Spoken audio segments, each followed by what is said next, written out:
আসসালামু আলাইকুম। HSC 25 batch. আজ আমরা আলোচনা করব এইচএসসি 7 নম্বরের যে গ্রাফ এন্ড চার্টটা আসে সেটা নিয়ে। এন্ড এটার মধ্যে তোমরা কিভাবে সর্বোচ্চ মার্ক পেতে পারো। তো প্রথমেই তোমাদেরকে আমি বলবো, তোমরা যদি ফরম্যাটটা না জানো, রাইটিং ফরম্যাটটা জানাটা খুবই জরুরি। তোমরা যারা রাইটিং ফরম্যাটটা জানো না তারা হচ্ছে অবশ্যই ক্লাসটা করে নিবা। এই ক্লাসটা পাবা অন্বেষণ এর ইউটিউব চ্যানেলে। তোমরা যদি অন্য কোনো প্ল্যাটফর্ম টিকটক বা ফেসবুক থেকে ভিডিওটা দেখো, অন্বেষণ এর ইউটিউব চ্যানেলে যাবা, গিয়ে হচ্ছে খুঁজে বের করবা। ঠিক আছে, অর্ক ভাই একটা ক্লাস নিয়েছিল গ্রাফ এন্ড চার্টের, খুবই চমৎকার ক্লাস, এর চেয়ে ভালো ক্লাস আর পাবা না।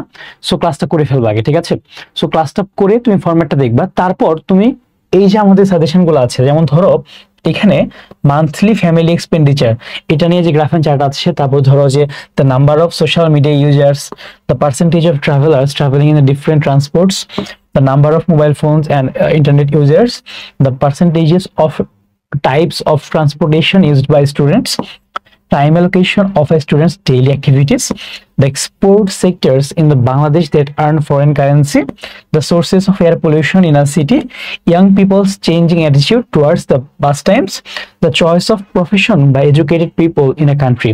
ওকে, এই যে আমরা 10টা সাজেশন দিলাম, তুমি কি করবা, এই 10টা সাজেশন দেখে তোমার টেস্ট পেপার থেকে একদম ভালো মতো কয়েকবার করে পড়ে নিবা। সেটা করলে কি হবে, তুমি যখন পরীক্ষা দিতে যাবা, আমি আমি জানি সেম কথাগুলো বারবার বলে ফেলতেছি, এর আগে ভিডিও তোমরা দেখে এসেছো অনেক, কিন্তু তোমার কি হবে, তোমার জিনিসগুলোকে চেনা চেনা লাগবে, নোন লাগবে। ইংলিশে কোনো হেলাফেলা করা যাবে না, ইংলিশে প্রত্যেকটা টপিক ধরে ধরে তুমি সুন্দর করে প্রিপারেশন নিবা, সুন্দর করে তুমি কি পড়ে আসবা। কেন? কারণ এইভাবে যদি তুমি প্রিপারেশন নিতে পারো, তাহলে তোমার কি হবে, তুমি ইংলিশে প্লাসটা মিস করবে না। ইংলিশে কিন্তু সবচেয়ে বেশি প্লাস মিস হয়। আর তুমি যদি এই টপিকগুলোকে ধরে ধরে একবার করে পড়ো না, পরীক্ষা হলে হলে গিয়ে দেখবো তোমার একটা নিজের মধ্যে মুডটাই ভালো কাজ করবে। তুমি দেখবা যে তোমার লেখার স্পিড বেড়ে গিয়েছে, তোমার কনফিডেন্স কাজ করতেছে। এন্ড রিটেনে কিন্তু অনেক মার্ক ইংলিশে।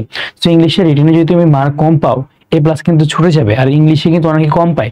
সো তুমি যদি স্কলারশিপ এগিয়ে থাকতে চাও, তাহলে কিন্তু ইংলিশের মার্কটা খুবই ইম্পর্টেন্ট। ঠিক আছে, ইংলিশ রিটেন কিন্তু তোমাকে অনেক, দুই পেপার মিলিয়ে তোমার ফ্রেন্ড অন্য যারা আছে দেখে থেকে কি 15-20 মার্কেরও একটা গ্যাপ কিন্তু তৈরি করে ফেলতে পারে।